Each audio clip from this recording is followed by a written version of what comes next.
en el libro del profeta Isaías, capítulo 6. Libro del profeta Isaías, capítulo 6.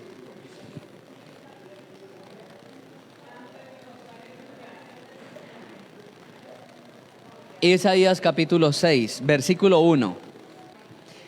En el año que murió el rey Usías, vi yo al Señor sentado sobre un trono alto y sublime. Sus faldas llenaban el templo. Por encima de él habían serafines. Cada uno tenía 6 alas, con 2 cubrían su rostro, con 2 cubrían sus pies y con 2 volaban. Y el uno al otro daba voces diciendo: Santo, Santo, Santo, Jehová de los ejércitos, toda la tierra está llena de su gloria. Y los quiciales de la puerta se estremecieron con la voz del que clamaba, y la casa se llenó de humo.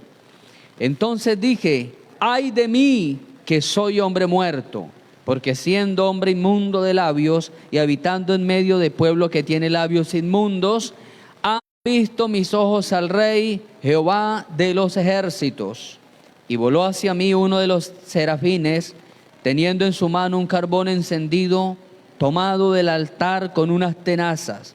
Tocando con él sobre mi boca, dijo: he aquí que esto tocó tus labios, y es quitada tu culpa, y limpio tu pecado. Después oí la voz del Señor que decía: ¿a quién enviaré? ¿Y quién irá por nosotros? Y entonces respondí yo: heme aquí, envíame a mí. Vamos a compartir en esta noche bajo el tema: un encuentro con Dios podrá cambiar tu vida. ¿Cuántos creen eso? Un encuentro con Dios podrá cambiar tu vida. Es la experiencia de muchos de nosotros que hoy estamos aquí sirviendo al Señor. Y tal vez no entendemos mucho de los procesos que un día pasamos. Muchos, para llegar a los pies del Señor, tuvimos que pasar por procesos, y en esos procesos encontrarnos con Dios. Y cuando nos encontramos con Dios en esos procesos, aprendimos, hermano, que después de ese proceso no queremos desprendernos ya de la mano bendita de nuestro Señor. A su nombre. Hoy hemos leído el momento donde el profeta Isaías tiene también un encuentro que le cambiaría su vida para siempre. El profeta Isaías vivió 800 años antes de Cristo, 8 siglos antes de Cristo. Y se conoce a Isaías, los estudiosos bíblicos hablan del profeta como el 5º evangelista. O sea, que lo ubican como si él hubiese estado contemporáneo con Mateo, Marcos, Lucas y Juan.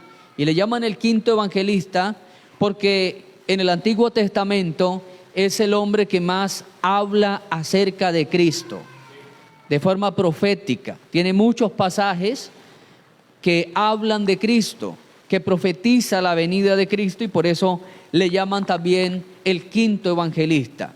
Isaías es muy importante dentro del canon del Antiguo Testamento, porque está dentro del bloque de los 5 profetas mayores. Cuando la Biblia habla de profetas mayores y profetas menores, tiene que ver con los ministerios. La Biblia habla que el Señor repartió ministerios para edificar la iglesia. Y esos ministerios se componen de apóstoles, pastores, evangelistas, maestros, amén, que estuvieron, hermano, o están allí complementando lo que a la iglesia hace falta. Hay que mirar, hermano, que la profecía es un don y el ser profeta es un ministerio. ¿Por qué cuando la Biblia habla que profetas mayores y profetas menores? Porque los profetas mayores son los que fueron de ministerio. El ministerio de ellos fueron ser profetas. Toda la vida profetizaron. Los profetas menores fueron usados de forma circunstancial, de forma ocasional. Y por eso sus escritos fueron muy cortos, porque profetizaron aquellas veces y no profetizaron más. Muchos de ellos fueron usados solamente para una muy pequeña profecía, como el caso de Abdías. Uno dice, voy a mirar el libro de Abdías y es una hoja apenas. Y de pronto, porque nosotros estamos acostumbrados a usar un compendio de 66 libros, y para nosotros es normal que digamos el libro de Abdías, y resulta que es apenas una página, no es ni siquiera una hoja, es una página. Pero si usted fuera al mundo secular y fuera a una librería y usted le dijera a usted, al bibliotecario, al señor de la biblioteca o de la tienda, hágame el favor y véndame un libro, pero yo como soy malo para la lectura, véndame un libro de una página. Usted no va a encontrar en una biblioteca, no va a encontrar en una librería un libro de una sola página. Para nosotros, repito, es común porque nuestro libro de texto, nuestro libro sagrado, está compuesto de 66 libros. Y para nosotros esa frase es normal. El libro de Jonás, el libro de Abdías, que tienen unas poquitas páginas. Isaías está dentro de los profetas mayores porque escribió bastante. Los profetas mayores se decían así porque fueron los que más alargaron sus escritos, los que más estuvieron en la profecía, los que eran de asiento, de ministerio, profetas. Repito, los otros, algunos fueron circunstanciales, el don de profecía que se manifestó. Entonces no todos en la iglesia, cuando alguien profetiza, no puede uno marcar y decir, la hermana es profeta, o el hermano es profeta, o el pastor es profeta. Una cosa es el don de profecía y otra cosa es el ministerio de profeta. ¿Qué marcaba al profeta? ¿En qué diferenciamos el don de profecía al ministerio profético? El ministerio de los profetas se enmarca porque iban a la cabeza del país, porque denunciaba el pecado de la nación, porque iba ante el rey y le decía, Jehová el Señor te manda decir esto, así ha dicho Jehová. Y no solamente proclamaba la bendición, sino también la maldición sobre el rey o sobre la familia, sobre la nación. Declaraba qué es lo que estaba pasando en el país. Entonces, si hoy día tuviésemos en la iglesia una hermana o un hermano y la gente dice que es profeta, entonces que vaya y le profetice a Petro.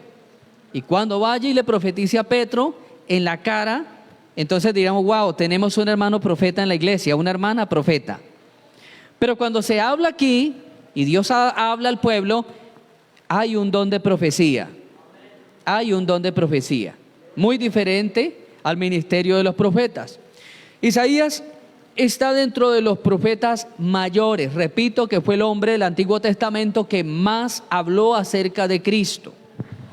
Este profeta tuvo un llamado bastante diferente a los otros, porque cuando uno mira la historia de él, Isaías profetizó el capítulo 1, el capítulo 2, el 3, el 4, el 5 y el llamado original donde él tiene un encuentro personal con Dios, lo tiene en el sexto capítulo. Algunos dicen que Isaías podía ya estar cerca de unos 15 años de ministerio profético cuando tiene esta experiencia con el Señor. En el capítulo 1 dice visión de Isaías, hijo de Amós, la cual vio acerca de Judá y Jerusalén en los días de Usías, Jotam, Acaz y Ezequías, reyes de Judá. Se dice que al menos este hombre profetizó durante 50 años sobre la nación de Judá. Medio siglo le profetizó y advirtió a los reyes, porque ese versículo habla que la profecía fue para esos reyes explícitamente, tanto en los tiempos, los periodos de ellos, pero también ante ellos, se predicó ante ellos. Usted va a encontrar, hermano, cuando Ezequías se enferma, que era el rey, el último de los reyes que tuvo vida, Isaías, y la Biblia dice que Isaías fue a darle una profecía a Ezequías y le dijo, Dios te manda a decir que de cierto de esa enfermedad morirás y no sanarás, arregla tu testamento porque vas a morir. ya había pasado 3 reinados. Ya había Isaías estado en el reinado de Usías, de Jotam, de Acaz, y ya estaba en el 4.º reinado. O sea que él abarcó un periodo de tiempo bastante largo. Los historiadores dicen que posiblemente él profetizó durante 50 años sobre la nación de Judá. ¿Soy claro hasta aquí, hermanos? Y a su nombre. Digo que el llamado de él fue un llamado excepcional, y es porque él había estado predicando, pero no había tenido el momento de tener tan claro el llamado que Dios le estaba haciendo.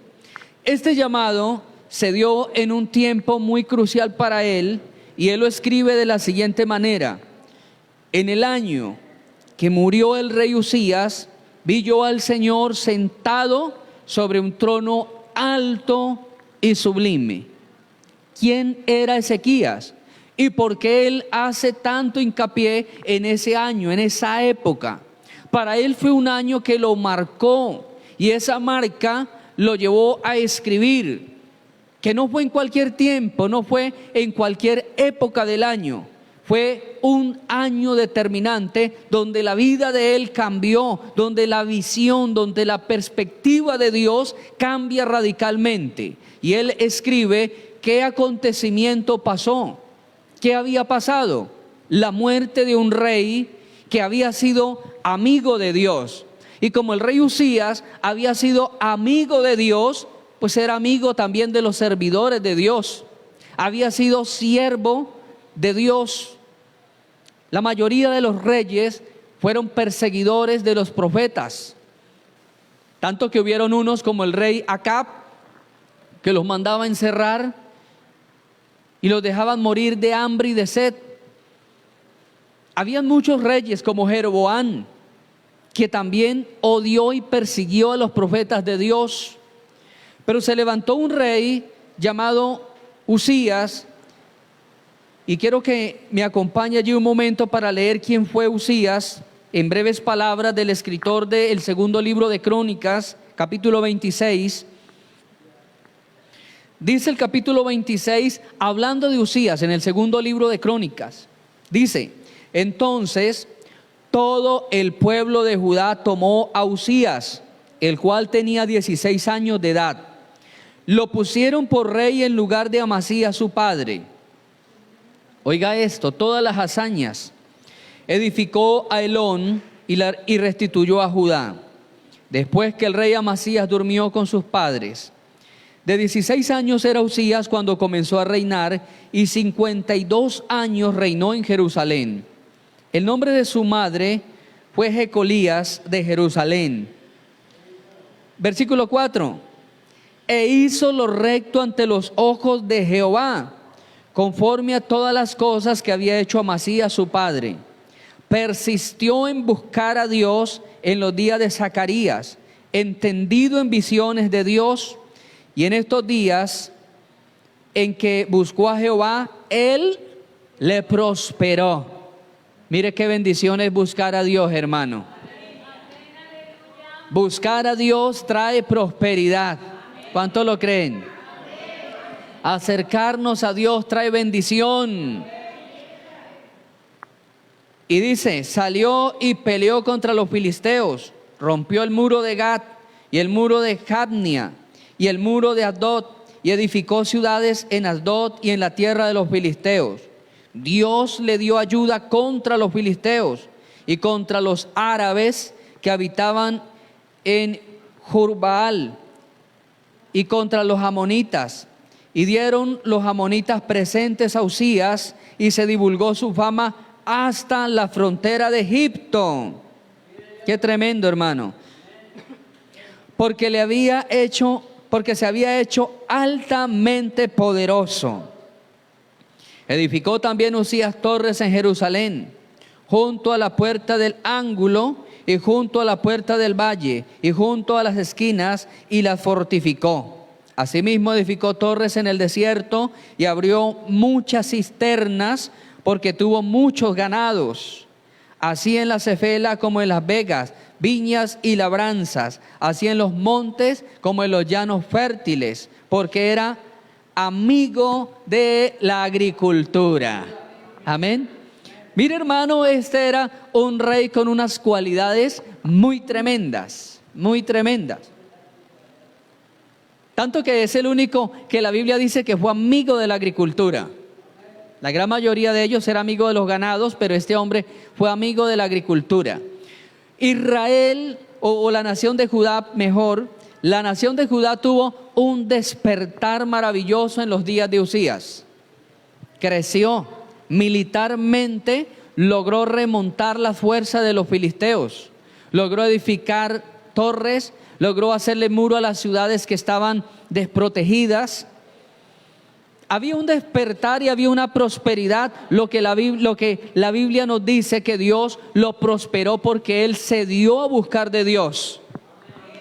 Lo prosperó mucho. Dice la Biblia que se hizo altamente poderoso, altamente poderoso. Sigamos leyendo algunos apartes más. Vamos en el versículo 11. Tuvo también Usías un ejército de guerreros, los cuales salían a la guerra en divisiones, de acuerdo con la lista hecha por manos de Jehiel escriba y de Maasías gobernador y de Ananías, uno de los jefes del rey. Todo el número de los jefes de familias valientes y esforzados eran 2.600, y bajo la mano de estos estaba el ejército de guerra de 307.500 guerreros poderosos y fuertes para ayudar al rey contra los enemigos. Oiga esto, y Usías preparó para todo el pueblo escudos, lanzas, yelmos, coseletes, arcos y hondas para tirar piedras. E hizo en Jerusalén máquinas inventadas por ingenieros para que estuviesen en las torres y en los baluartes para arrojar saetas y grandes piedras. Su fama se extendió lejos porque fue ayudado maravillosamente hasta hacerse poderoso. Mira esas cualidades tan tremendas que habla Dios de Usías. Tremendamente, tremendamente. Cabe, hermano, esa frase que parece que fuera hiperbólica, parece que fuera exagerada, pero dice la Biblia que fue ayudado maravillosamente, maravillosamente. Aparte de ser un hombre estratega militarmente y de gustarle mucho la agricultura, era un hombre también científico. Se le conoce como un rey científico, un rey que contrató ingenieros y fabricaron armas de largo alcance. Tal vez lo que usted mira por las películas, aquellas plataformas que lanzan piedras, rocas, que lanzan lanzas a largo alcance, pues dice la Biblia que estas fueron inventadas en el tiempo de Usías. No dice que Usías llevó para que las fabricaran, sino que las inventaron, o sea que fue de propiedad, tuvo, hermano, allí fue un invento de él. Eso, tuvo una patente, fue patentada esas máquinas. Dice que fueron inventadas, no fueron copiadas de otra nación. Y tal vez cuando usted mira eso en el tiempo de la Edad Media, más bien se copiaron del rey Usías, pero tenía la patente del rey Usías. Contrató ingenieros y científicos para que aquellas armas fueran creadas y puestas al servicio de la defensa de Israel. En sí, hermano, era un hombre que tenía muchísimas cualidades buenas. Y como había sido ayudado por Dios, pues este hombre era amigo de Dios y amigo del profeta. Por eso, Isaías, cuando comienza su ministerio, comienza durante un periodo donde pasó, hermano, ese periodo durante el tiempo de Usías. Ese fue un periodo de descanso para el profeta. El profeta adentró en su ministerio y el profeta no tenía persecución. El profeta ninguno lo perseguía ni lo asediaba porque contaba con el respaldo de un rey amigo de Dios. Pero ahora cuando usted continúa la historia de los reyes, se va a dar cuenta que muere Uzías y el rey que lo sucede, o sea Jotam no era amigo de Dios, pues la Biblia nos habla que no siguió con esa amistad que tenía Uzías. Cuando la Biblia nos dice, hermanos, que muere Uzías pasa por un momento también de decadencia espiritual, porque en los últimos años, lastimosamente, dice el versículo 16, mas cuando ya era fuerte, su corazón se enalteció para su ruina, porque se rebeló contra Jehová su Dios, entrando en el templo de Jehová para quemar incienso en el altar del incienso, y entró tras él el sacerdote Azarías, y con él 80 sacerdotes de Jehová, varones valientes, y se pusieron contra el rey Uzías y le dijeron: no te corresponde a ti, oh Uzías, quemar incienso a Jehová, sino a los sacerdotes hijos de Aarón, que son consagrados para quemarlo. Sal del santuario porque has pecado, has prevaricado, y no te será para gloria delante de Jehová Dios. Entonces Uzías, teniendo en su mano un incensario para ofrecer incienso, se llenó de ira, y en su ira contra los sacerdotes le dio lepra, le brotó lepra en la frente delante de los sacerdotes en la casa de Jehová junto al altar del incienso. Y lo miró el sacerdote Azarías y todos los sacerdotes, y aquí la lepra estaba en su frente. Y le hicieron salir apresuradamente de aquel lugar, y también se dio prisa a salir porque Jehová lo había herido. Mire, amado hermano, un rey que había sido ayudado maravillosamente muere en una casa que estaba afuera del pueblo. Muere en una casa o en un asilo de leprosos, si lo podemos decir así.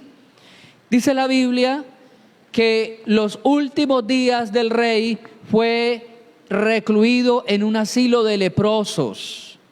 Uno que había sido ayudado tremendamente, que había vencido filisteos, que había fortificado las ciudades, que había inventado máquinas de guerra, máquinas poderosas. ¿Cuál fue el problema de Uzías? ¿Cuál fue el pecado de él? Que quiso hacer todas las cosas por su cuenta y no tuvo en cuenta que Dios le había limitado solamente para ejercer cargos públicos, no cargos sacerdotales. Mezcló el cargo que él tenía, que era ser rey, lo mezcló con el cargo del sacerdote, algo que era hermano malo, algo que era profano. Porque el rey estaba sentado en el trono, pero el sacerdote se hacía al lado del altar. Uno estaba en la casa presidencial y el otro estaba en la casa de Jehová.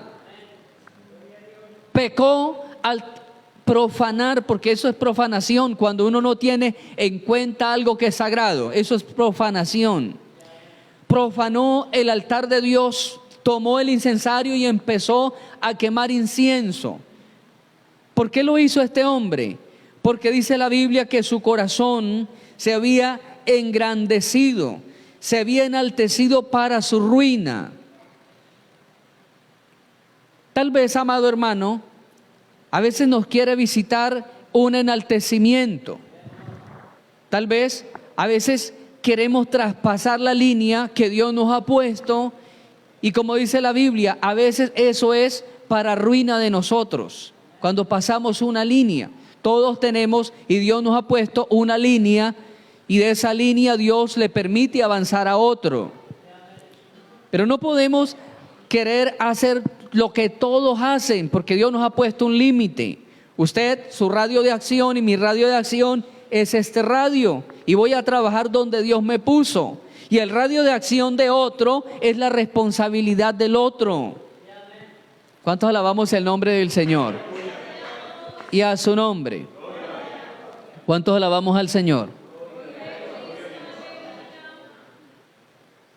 Y ahí es donde, hermano, muchas veces se han formado las herejías que nosotros conocemos hoy día, de sectas en el mundo, por personas que han pasado una línea, por personas que han dicho: a mí no me gusta ayunar en el templo, me voy a ayunar a una montaña, por allá a un monte, me voy a ayunar por allá a la playa de un río, por allá a una quebrada, me voy a apartar y me voy por allá solo.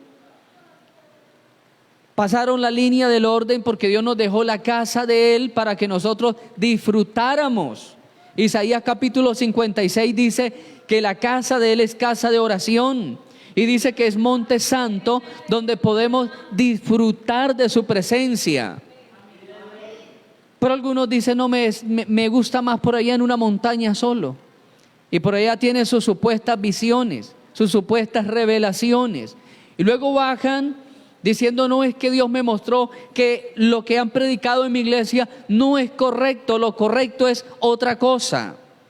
Bajan con la revelación de supuestos ángeles que le entregaron un nuevo evangelio. Y si usted estudia la historia de las sectas, todos comienzan por unos aislamientos que hicieron a ciertos lugares, por personas que se recluyeron en cuevas y empezaron a hacer vigilias en cuevas, o ayunos en cuevas, otros en montes, y luego aparecen con ciertas visiones raras y extrañas, y luego que un ángel le entregó un cierto libro o un cierto escrito. Por eso Pablo dijo que si aún un ángel venía y nos traía otro evangelio diferente, dice que el tal sea anatema. Porque no necesitamos una revelación nueva, porque ya tenemos la revelación completa y es la palabra de Dios. Y esta palabra, dice el apóstol Pedro, que ella resplandecerá en los lugares oscuros hasta que el día resplandezca. ¿Cuál es ese día? La venida de Cristo, el advenimiento de nuestro Señor. Hermanos, y hasta cuando Cristo venga, la única lámpara que va a alumbrar este mundo pecador va a ser esta palabra. No hay otras lámparas, no hay otros lineamientos. Por eso cuando el enemigo quiera tentarlo a usted, o cuando nos quiera tentar el enemigo a pasar un lindero, tengamos cuidado, tengamos cuidado, tengamos cuidado, hermano. Cuando el enemigo lo tiente a pasar un lindero, tengamos cuidado, hermano, porque la Biblia dice que este rey pasó un lindero. No le correspondía ofrecer sacrificio. Había hecho muchas cosas, pero ahora se le metió en la cabeza: yo también puedo ser sacerdote. Yo puedo ser sacerdote, y ese error le costó la vida y le costó el ministerio y le costó la fama. Ahora, no voy a decir que le costó la salvación. Ahora no voy a decir que él se perdió y que está ahora quemándose en el infierno. No, no, no. Estamos hablando del cargo que él tenía. Porque lógicamente en aquella casa tuvo mucho tiempo para reflexionar, tuvo mucho tiempo, no sabemos qué tantos años estuvo en esa casa, en ese asilo de leprosos, pero tuvo el tiempo suficiente para haber recapacitado y haber buscado nuevamente del Señor. En ese año que murió el rey Usías, pues el ministerio del profeta cambió, porque ahora llega un rey que no es amigo de Dios, ni es amigo de los siervos de Dios. Cambia totalmente la esfera de Isaías. Y es ahí, hermano, del capítulo 6 en adelante, es donde empiezan las visiones del profeta, las visiones del Mesías prometido. De ahí en adelante es donde comienzan a aparecer aquellas visiones del Mesías que redimiría del pecado a la nación de Israel. Tal parece ser, hermano, que el ministerio tuvo una ampliación de ahí en adelante, que el ministerio creció, que el profeta empezó a crecer, aunque no era el ambiente fácil que él tenía, pero fue un ambiente difícil, pero ese ambiente difícil hizo que el ministerio del profeta tuviera un crecimiento, tuviera un avance, que tuviera un despegar. A veces, hermanos, las cosas que no nos salen bien son las que contribuyen para un crecimiento. ¿Cuánto alabamos el nombre del Señor? Hay un libro famoso, hermano, que se escribió en Europa en el siglo XVIII. Se llama La historia de las dos ciudades. Usted lo puede descargar porque es un libro muy famoso en Europa, y a los jóvenes dentro del estudio secular le recomiendan comprar ese libro. Ese libro es una novela de dos ciudades muy importantes de Europa. Una es Londres, en Inglaterra, y la otra es París, en Francia. ¿Y qué de extraño le vio el escritor? El escritor de las dos ciudades hace un paralelo y encuentra unas diferencias enormes entre las dos ciudades. Y es que Londres, cuando él escribe esa historia, Londres en Inglaterra estaba pasando por una edad dorada, una edad maravillosa. Comenzó el despertar cristiano por parte de los hermanos Wesley, un avivamiento del siglo XVIII. Y entonces Londres, las noticias de Londres, de toda Inglaterra, era solo avivamiento, sanidades, milagros, resurrecciones. Calles taponadas de miles y miles de personas que acudían todas las noches y todos los días a escuchar el evangelio. Noticias de que los hospitales estaban vacíos porque todos estaban sanando. Noticias de que las funerarias no tenían trabajo porque durante mucho tiempo ninguno se moría. Y por el otro lado, la otra ciudad, que era París, estaba atravesando por la Revolución Francesa, que era una revolución muy cargada de guerras, de muertes, de sediciones. Habían bandos armados por todos lados, había desorden. Y entonces, en la historia de las dos ciudades, examinan que dos ciudades que literalmente están cerca, ¿por qué había un comportamiento en los habitantes tan diferentes? Y empiezan a acercarse, el escritor empieza a acercarse y se da cuenta que los gobernantes de Inglaterra, de Reino Unido, empezaron a cederle terreno a Dios, empezaron a cederle el oído a la palabra de Dios. Y como le cedieron el oído a la palabra de Dios, la ciudad empezó a ser transformada. La ciudad empezó a cambiar a partir de que los gobernantes empezaron a cederle terreno de su vida a Dios. Al contrario que en Francia, estaba pasando por una decadencia política enorme. El rey de turno era un hombre que frecuentaba sexualmente niños, era pedófilo, era homosexual, era muy corrupto, se dejaba vender la conciencia. Y entonces ahí empieza a radicar la historia de las dos ciudades, como mientras una se hundía en guerra, la otra iba subiendo en prosperidad y en bienestar para todo el pueblo. Amado hermano, a veces los momentos difíciles son los momentos que hacen que el pueblo de Dios crezca, que el pueblo de Dios aumente su fe también. En el caso de Isaías, fue provechoso la muerte del rey que le estaba haciendo la vida fácil. Algunos llegan a decir que Uzías era pariente cercano del profeta Isaías. Algunos dicen que había una cercanía consanguínea, que eran parientes, tal vez primos, y que por esa razón el profeta entraba y salía en la corte cuando él quería. Pero llegó el momento en que el Señor dijo: no quiero más, Isaías, que te sigas viendo con el rey mortal. Quiero que ahora veas al rey inmortal. Isaías continuamente entraba a la corte y en el trono miraba a Uzías, el rey mortal. Pero cuando él murió, Isaías decide de entrar al templo, tal vez a buscar la orientación de Dios. Y cuando él va a buscar la orientación de Dios, se da cuenta que había un trono también que lo estaba esperando. Y era un trono que no estaba vacío, porque tal vez él se preguntó: Señor, ¿y ahora quién irá a reinar en lugar de Usías? El trono ha quedado vacío.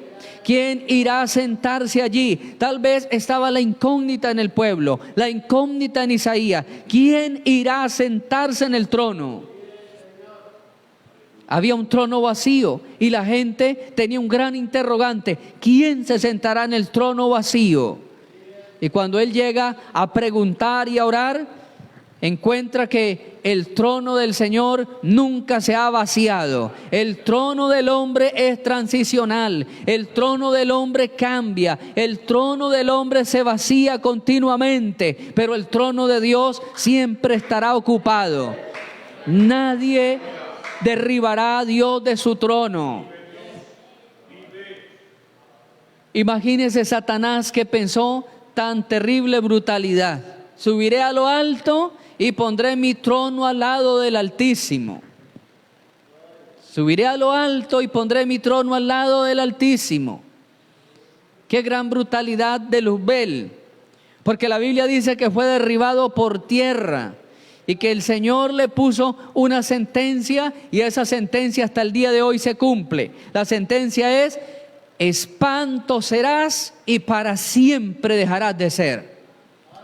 Por eso la gente, cuando hablan del diablo, de Satanás y de todos aquellos nombres, la gente lo mira como algo horrible, como algo de que causa pánico, que causa terror, porque el Señor le colocó una sentencia: espanto serás y para siempre dejarás de ser. Es decir, nunca jamás volverá a recuperar la belleza de Luzbel.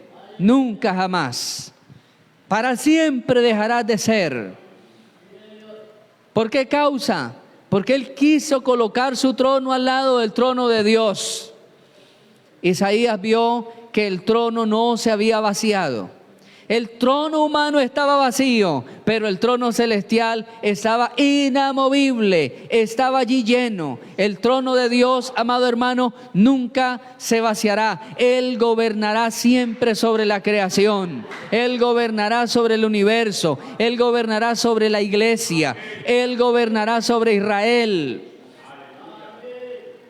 No interesa qué tipo de gobierno tenga este planeta. Si es una dictadura, si es una monarquía, si es una diplomacia, no interesa qué tipo de gobierno tenga una nación o tenga este planeta Tierra. Amado hermano, el Señor es el Rey de la tierra. Jehová el fuerte y poderoso. Y todo el que se siente en un trono terrenal y quiera decir que Dios no existe, y quiera decir que Dios es mentira, y que Dios es una fábula, y que este libro llamado Biblia es mentira, todos ellos pasarán.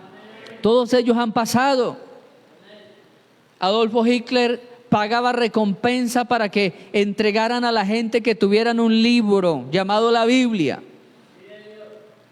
Y quemó montañas de Biblias, montañas completas de Biblia. Y se propuso acabar a todo aquel que dependiera de la Biblia. Pero murió él y siguió el pueblo de Dios creyendo en la Biblia.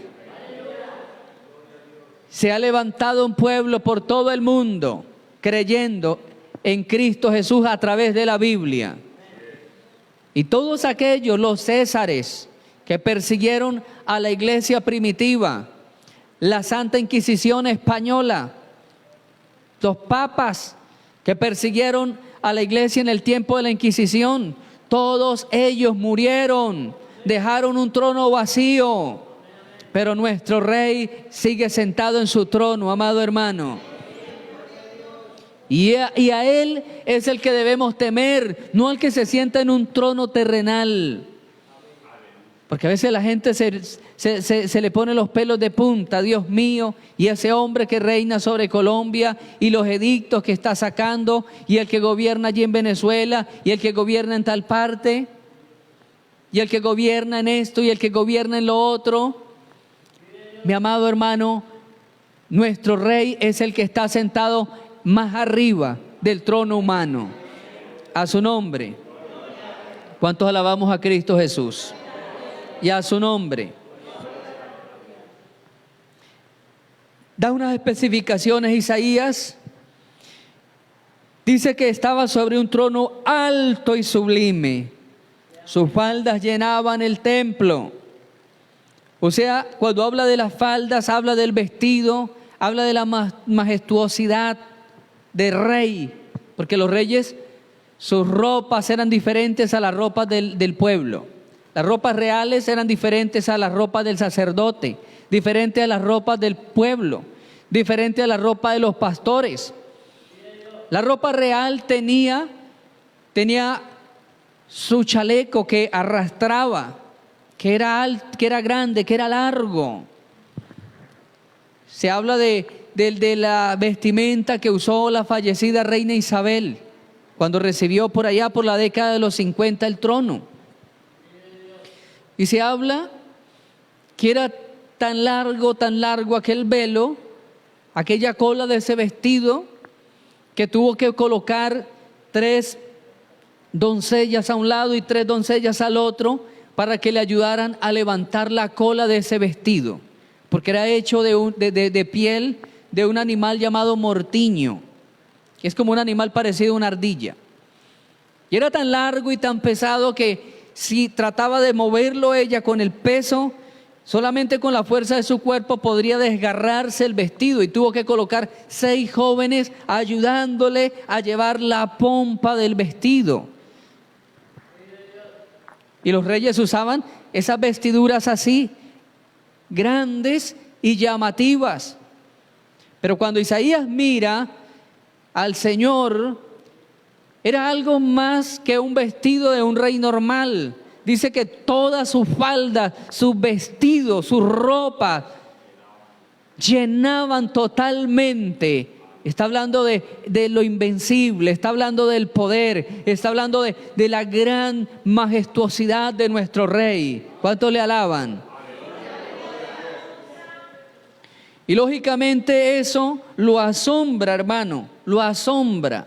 Porque él había visto a Usías el vestido, había visto a otros reyes, pero cuando él mira eso, queda totalmente asombrado y dice: este no es un rey normal. Este no es el que va a suceder a Usías. Este no es Jotán, el hijo de Usías. No es otro rey. Este no es uno normal. Porque todo el templo estaba lleno, hermano, de esa ropa brillante, de esa ropa preciosa. Luego dice: sus faldas llenaban el templo, y por encima de él habían unos seres espirituales llamados serafines. Los serafines son ángeles de poder. La palabra serafín quiere decir ser ardiente, o sea, un ser envuelto en llamas, un ser de protección. Son los seres que más cerca están de Dios, están más cerca que los ángeles, o que los arcángeles, o que los querubines. Se cree que los serafines son guardaespaldas, guardianes de la puerta del cielo. El nombre de serafín significa un ser ardiente, un ser envuelto en llamas. Y dice que cada uno tenía 6 alas, con 2 cubrían su rostro, con 2 cubrían sus pies, con 2 volaban, y el uno al otro daba voces diciendo: Santo, Santo, Santo, Jehová de los ejércitos, toda la tierra está llena de su gloria. Amén. ¿Qué era lo que querían los serafines que escuchara el profeta? ¿Qué era lo que quería que el profeta se le grabara? Que el Señor, que el Rey que estaba ahí sentado, era santo, santo, santo. El único atributo que en la Biblia se habla de forma utilizando repeticiones, el único atributo es la santidad de Dios. El único atributo que se define en un lenguaje superlativo, porque Dios es justo, porque Dios es fiel, porque Dios es amor. Pero la Biblia nunca dice Dios es amor, amor, amor. Ni Dios es fiel, fiel, fiel. Ni Dios es justo, justo, justo. El único atributo de Dios que habla de forma superlativa, repitente, es su santidad. Santo, santo, santo. Y a su nombre.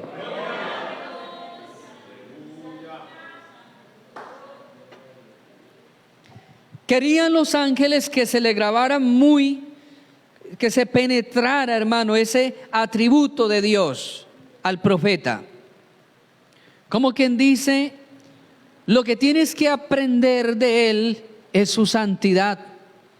Grábate que él no es cualquier rey, que él es santo, santo, santo. Grábate bien, Isaías, que este personaje que estás viendo aquí es el santo de todos los santos, el que no necesitó que nadie lo santificara. Porque ahora la Biblia habla y Pablo le escribe a los santos de la iglesia. Pero el ser humano, nosotros no somos santos, somos santificados. Cuando Pablo le escribe a los santos de la iglesia, está hablando de los que han sido santificados.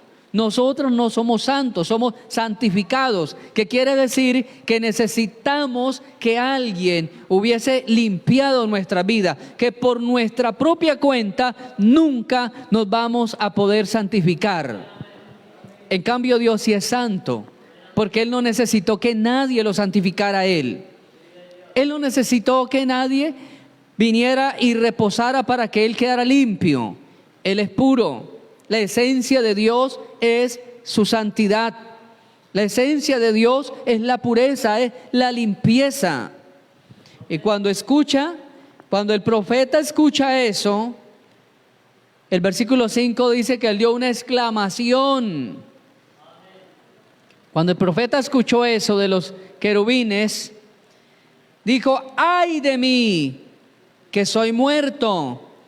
Porque siendo hombre inmundo de labios y habitando en medio de un pueblo que tiene labios inmundos, han visto mis ojos al Rey, Jehová de los ejércitos.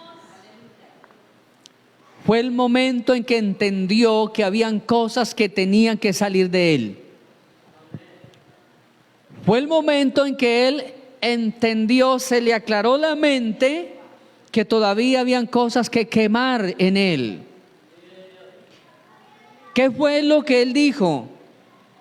Soy un hombre de labios inmundos.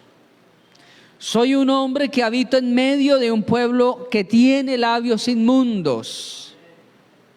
Mire, amado hermano, él no dijo: yo tengo ojos inmundos, ni manos inmundas, ni pies inmundos. Él reconoce la carencia que había en él. ¿Y cuál era la carencia de él? Sus palabras, su manera de hablar, su manera de expresarse. Por eso la Biblia dice que el poder de la vida y de la muerte se encuentra en la lengua. Y Santiago escribe en el Nuevo Testamento: el hombre que pueda domar su lengua puede refrenar todos los demás miembros del cuerpo. Reconoce él que su pecado estaba en la falta del dominio propio al momento de él expresarse. ¿Qué había en él? ¿Qué expresiones habían en él? Tal vez no habían las palabras de grueso calibre que el pueblo decía, pero tal vez había crítica, pero tal vez había queja, tal vez se quejaba, tal vez hablaba del compañero, tal vez se burlaba de las personas. Usted ha visto que hay personas que son especialistas para burlarse de otros. A veces en los pueblos pequeños hay personas que son especialistas para colocarle apodos o sobrenombres a otros. Y hay pueblos pequeños donde toda la gente se conoce por un apodo. Y usted llega y habla, pregunta por el nombre de la persona y ninguno los conoce. No sabemos, no sabemos. Pero nómbrele usted por el apodo y todo el mundo los conoce. Ahí sí aparece. Ah, sí, no, ese es muy conocido. ¿Cierto? ¿Y cómo le parece a usted ponerle a la creación de Dios, ponerle a la imagen de Dios, que fue hecho a la imagen de Dios, ponerle orejeperro, caregato?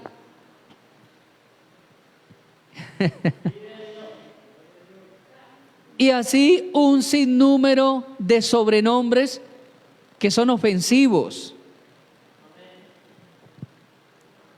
Y yo cuando ingresé al Evangelio en el año 1999, fue una de las cosas que me hicieron, me comenzó, hermano, a retar, porque yo vivía dentro de esas costumbres y todos nos tratábamos, entre los muchachos de la vereda, todos nos tratábamos por un apodo. Ahora no me vaya a preguntar cómo le decían a usted, pastor, que no le voy a decir. Pero todos nos tratábamos así. Y a mí me tenían mi apodo. Y yo también le tenía 100 a ellos. Ellos me decían 1 y yo le decía 100. Y niño que entraba a estudiar nuevo a la escuela, al otro día ya le teníamos el apodo. Y entonces cuando yo vengo a la iglesia, cuando yo llego a la iglesia, encuentro que los hermanos también se trataban así. Y todos.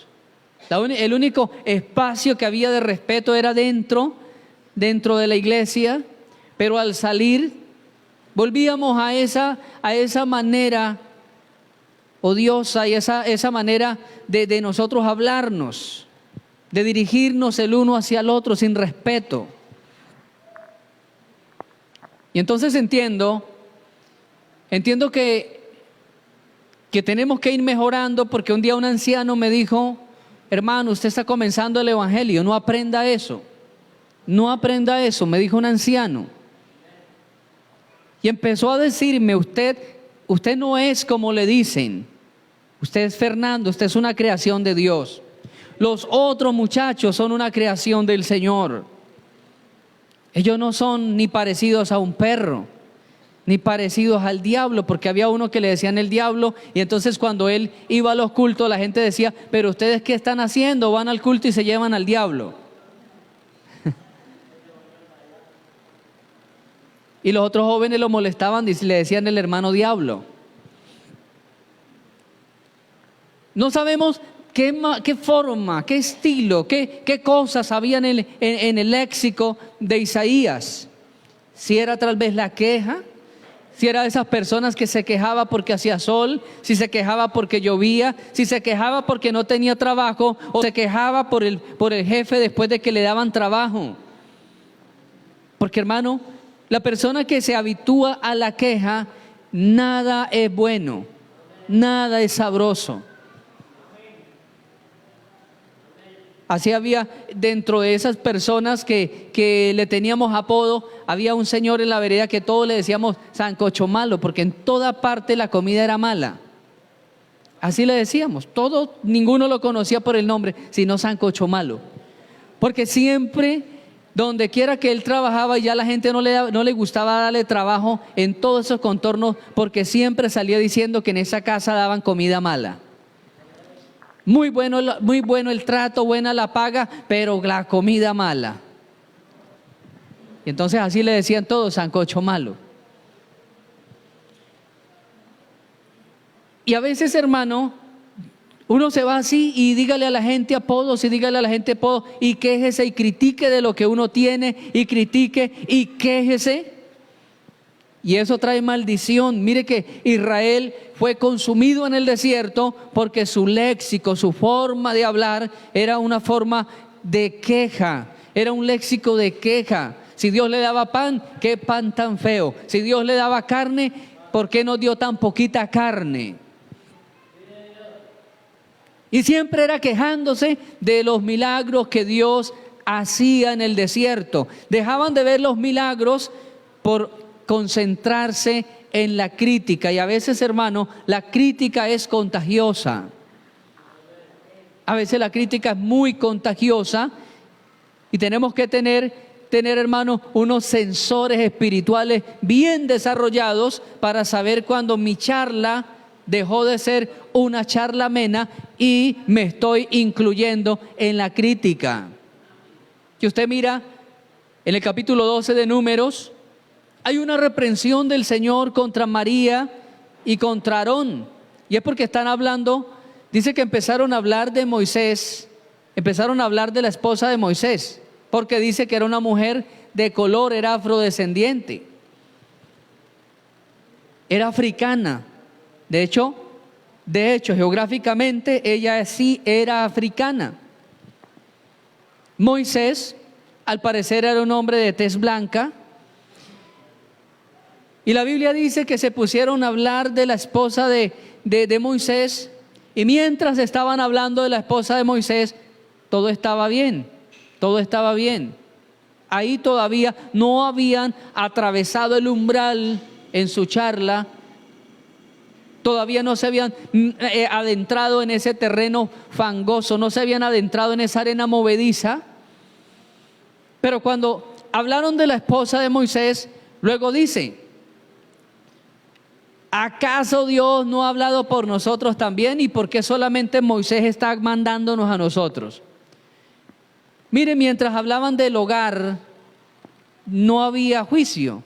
Pero de pronto dejaron de hablar del hogar de Moisés y empezaron a hablar del ministerio de Moisés. Y cuando hablan del ministerio de Moisés, dice la Biblia que vino la ira de Jehová y le cayó lepra a María.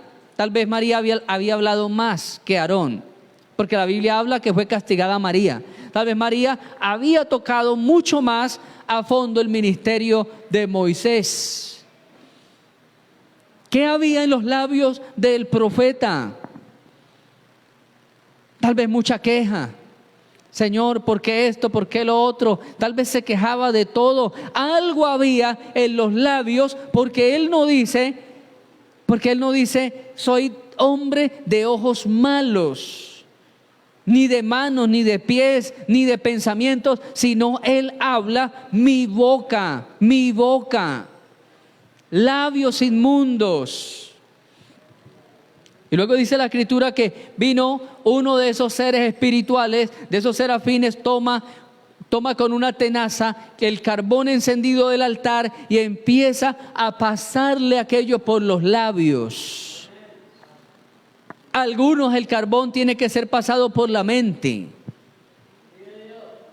Algunos ese carbón del altar de Dios tiene que pasar por la mente, limpiar, sacar todo pensamiento carnal, todo pensamiento de derrota, todo pensamiento de desánimo, todo pensamiento contrario. Porque algunos, el carbón no tiene que pasar por la boca, sino por la mente. Por eso la Biblia dice que debemos tener siempre el yelmo, que es el casco de la salvación. Porque los dardos que el enemigo lanza, todos los dardos del enemigo van allá, a su mente, a su cabeza, a su mente. Y muchas veces tiene que pasar por ahí ese carbón, o tiene que pasar por el corazón. Tal vez hay odio, rechazo, fastidio. Tal vez usted está feliz, alegre, contento o contenta y llega cierta persona y en su corazón de inmediato hay rechazo. Se daña la fiesta, se daña el rato. Porque no hay agrado, no hay gusto por la otra persona, no hay amor. Y tal vez el Señor tenga que coger esas tenazas con ese carbón y pasarlo por el corazón para sacar odio, resentimiento. Odios de 30 años, de 50 años. Odios que se han incubado desde cuando eran niños y quedó una herida de injusticia. Que se habla de que las heridas que más marcan al ser humano son las heridas de injusticia, cuando eran niños. Y muchos cuando cuentan de su niñez, no cuentan lo bonito de la niñez, sino siempre sacan la injusticia que cometieron cuando ellos eran niños, porque quedaron lacerados, marcados sus corazones. Y qué importante, hermanos, es que permitamos que el Señor pase aquella brasa encendida y queme aquel resentimiento, aquel odio que quedó en nosotros cuando éramos niños. Tal vez eso está deteniendo una gran bendición para usted. Tal vez está deteniendo eso, la gloria que Dios quiere depositar en su vida. Tiene que pasar ese carbón encendido por nuestras manos. Tal vez nuestras manos sean muy pesadas para alabar a Dios. Tal vez nuestras manos no estén habituadas para adorar a Dios, o nuestras manos no estén habituadas para dar lo que es de Dios, para bendecir a otro, para ser generoso. Tal vez nuestras manos tienen que ser purificadas por el fuego de Dios, porque la Biblia dice, el generoso pensará en generosidades. Tal vez nuestro oído tiene que ser purificado también. Tal vez nuestro oído, que el Señor pase ese carbón encendido y que mi oído se destape para oír las buenas nuevas de salvación. Algunos tienen tapado el oído y no les gusta oír la palabra. Voy al culto y celebro la alabanza, pero la predicación no me gusta. No me gusta lo que predican, es muy largo. Si el pastor predicara 10 minutos sería todo mejor. Sí, hermano, porque a veces nuestro oído está engrosado. El profeta dice que el Señor quiere destapar los oídos al que tiene su oído engrosado. ¿Y sabe qué es tan importante en el oído, en la parte física, hermano? Que en el oído se desarrolla el equilibrio. Esa facultad de usted estar de pie, caminar, dar un salto y coordinar, se debe al oído. Dentro del oído está todo el sistema del equilibrio. Y no solamente en su área física, en la vida espiritual, lo que le da equilibrio al cristiano es el oír la palabra de Dios. Por eso claramente Pablo dice, la fe viene por el oír. No dice que la fe viene por leer. No dice que la fe viene de ver. No dice que la fe viene de usted palpar, de usted tocar, de usted caminar. Dice que la fe viene por el oír, por escuchar. ¿Qué queremos escuchar nosotros? ¿Los que nos conviene o lo que necesitamos en nuestra alma? Cuando yo era pequeño, mi mamá nos preparaba un purgante casero. Y ese purgante casero era de sabor bastante desagradable. Porque ese purgante consistía en colocar leche sobre una tapia que le diera el sereno, colocaba leche y le machacaba varios dientes de ajo. Y aparte de eso le machacaba unos cogollos de paico, una hierba que se da en los montes. No sé, tal vez usted conozca el paico, que es una hierba bastante olorosa. Y entonces ella hacía esa pócima, leche con ajo y con paico. Quedaba espeso, quedaba verde, quedaba espeso. Ella la dejaba con las ramas ahí y la dejaba encima, sobre una tapia. Y toda la noche le daba la luz y el sereno. Y a las 4 de la mañana, ella metía la mano por debajo de nuestra espalda y nos sentaba. Y cuando nos tenía sentados, entonces empezaba a movernos la quijada y a despertarnos.